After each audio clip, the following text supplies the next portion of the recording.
Hello everyone, Chris here with Platinum Reviews, and today I have the newest Platinum review for you. I have the Platinum review for Demon Slayer on PlayStation 5. Now, before we begin, just to let you know, I currently have a giveaway that's going on right now. It's a giveaway for a $25 PlayStation gift card. More information will be in the comments down below, but pretty much to enter, you just have to be subscribed to me on YouTube and follow me on Twitter for two separate entries. I would follow me on Twitter, that's where I'm going to announce the winner, and I'll have more information on upcoming giveaways as well. I'm going to be giving away a $70 PlayStation gift card once I hit 500 subscribers on YouTube, and then I will be giving away a copy of Gran Turismo whenever that comes out, a copy for PlayStation 4. So yeah, follow me on Twitter for more information. I'll have a link down in the comments down below. Now, as far as the review goes, a platinum review, if you do not know, is where I platinum the game, I get all the trophies, and then I review it. That way you get a full review and not some half-ass review. Now, with all that being said, let's jump into the review for Demon Slayer on PlayStation 5. Now, Demon Slayer just came out, and it draws a lot of similarities to another anime fighting game, Naruto Ninja Storm. If you've never played Naruto Ninja Storm, then you probably have no idea what I'm talking about. But if you have, then you're going to be like, oh yeah, it does. I believe it's made from the same company. I didn't do any research on that, so just take my word for it. But yeah, it draws a lot of similarities to it. It's almost a carbon copy of the Ninja Storm games. Now, it's not necessarily a bad thing, but I feel like I'm playing a Ninja Storm game. So whenever I started playing this, I hit the ground running. I've platinumed almost every Ninja Storm game minus four, so I've put in a lot of time on those games. And so seeing this, I was like, oh yeah, we're gonna do this. So it plays a lot similar to that game. The only differences are that you don't have a chakra because it's not Naruto. So you don't have a chakra meter that you build up. In this, you do have a meter that you build up, but you can only do that by attacking. You can't hold a button like you can in Naruto. Also, you can't throw any weapons. None of the characters throw any objects at all. So, like in Naruto, where you can throw kunai and use items and stuff, that part's dumbed down. But other than that, it plays almost similar to that game. Now, as far as the game modes are concerned, there are two main game modes in the game, story and versus. Versus including local multiplayer or online multiplayer. As far as the story is concerned, you start off from the moment you are in the mountains training to Mugen Train, which was the recent movie that came out, and they're now doing the anime. I don't know why they're redoing it into the anime. I don't make the rules, but it's currently going on right now. So I don't want to dive too much into the story just in case you haven't watched anything with the anime at all or read the manga. I don't want to talk about the story at all because I don't like spoiling anything story related in the reviews that I do. I will say this though, it follows it almost identical to the actual anime. I feel like they're just copying the scenes over. Like it's pretty spot on to the anime. So if you've already seen the anime, you'll already know every single thing that's going on. It's not really anything different. So if you've already seen the anime, you could definitely skip some scenes and stuff like that. It's pretty awesome though that they put it all the way up to Mugen Train. I do like that they included that in there. I was kind of wondering how much they were going to actually include if it was just going to be the first season, but I do like that they included Mugen Train as well. That being said, I do have my issues with the story mode. The story mode is good. You follow Tanjiro around. You can run around with Tanjiro in these areas, but it's a linear path. There's no going backwards. You only have a set path that you can go through. And playing Naruto Ninja Storm, you could explore anything. You could be in one village and go back to another village. And I understand why there's not a lot of exploring in this because, you have the straight path that you followed in the anime, but it would have been nice to have some sort of freedom of movement in the game. Also, there's no side quests in the games. There's exploration quest, I guess if you would to call it some sort of quest, where it'll tell you click on these 5 objects, and there's a little exclamation point. You click on the object. For example, there'll be a wooden sword, and you click on the wooden sword, and Tanjiro says, "Oh, it's a wooden sword," and that counts as one of the 5 objects that you have to click on.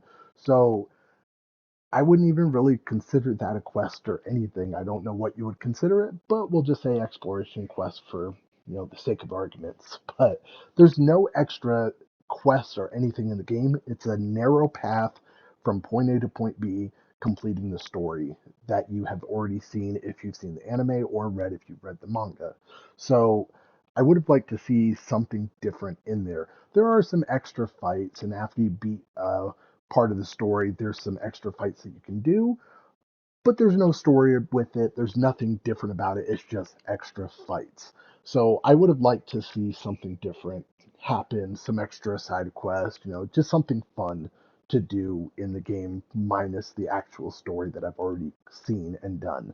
So that's my only big gripe about the story. I did enjoy the story, but I enjoyed the story with the anime as well. So, I mean, with it being a carbon copy of the actual anime, of course I was going to like the anime or the story in this game. So, yeah, no real issues with the story, minus I feel like they could have done a lot more with it.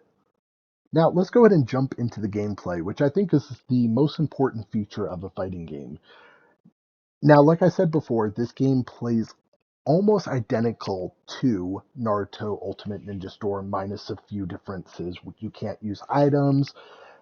As far as your assist characters, you can only have one assist character, but you can freely swap out with that character any time. You can't have multiple assist characters, just one. Naruto, you can either have one or two. You also don't have a chakra meter, nothing to build up. You build up your meter as you fight, as you get attacked. That meter builds up, and you can either do boost, surge, or use your ultimate finish.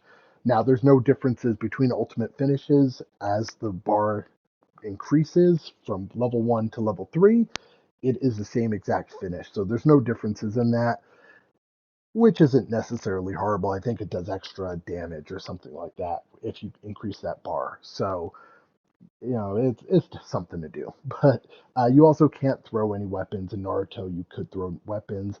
There's no kunai or anything that you can throw in this game. So it's fairly simplistic.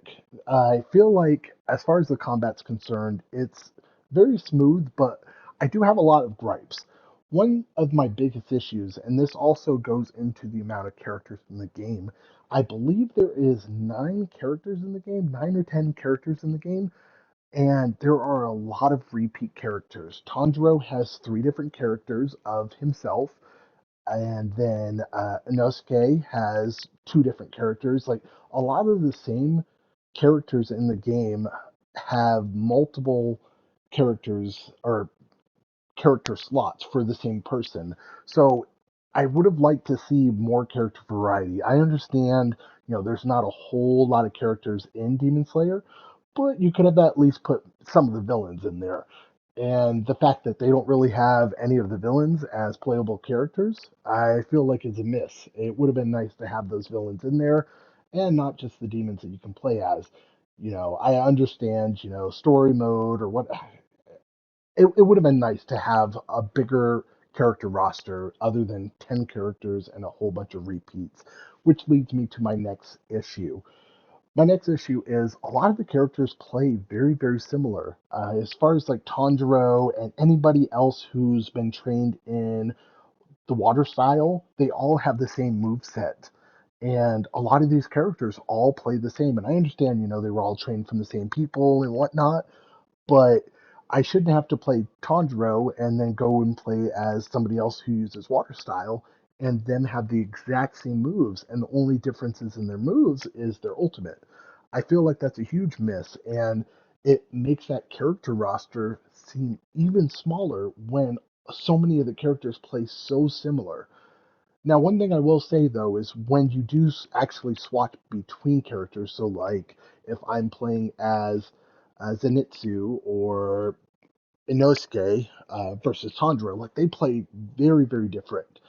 But like I said, if anybody else is water style, they're going to play almost identical to Tanjiro. So it's really disappointing. I feel like I would like to see, as far as they, if they do make a sequel to this game, which I'm pretty positive they will, I would like to see an expanded character roster with villains in there and characters that play differently than other characters. Even if they're the same type of style, have them use different types of moves. Something different to where their move sets don't feel so similar to the others.